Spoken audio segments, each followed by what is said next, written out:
A rectangular prism has a volume of 720 cubic feet.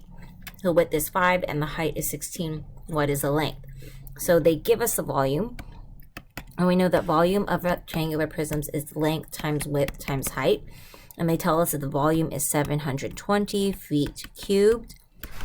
The length is unknown, but width is 5 feet and the height is 16 feet.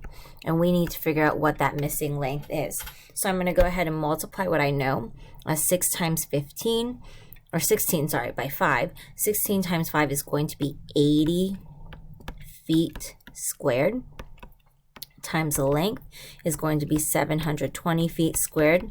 And I can actually figure this out just by here, but I'm going to do inverse operations. I'm going to divide out the 80 feet squared on both sides. The zeros are going to cancel each other out. 72 divided by 8 is going to be 9. Feet squared feet cubed divided by feet squared is going to be feet. And if I want to check my answer, I can just see 5 times 9. I'm going to go the other way. I'm going to 5 times 16, which again is 80 times 9. Does that get me to 720? And yes, it does. So I know that this is my answer.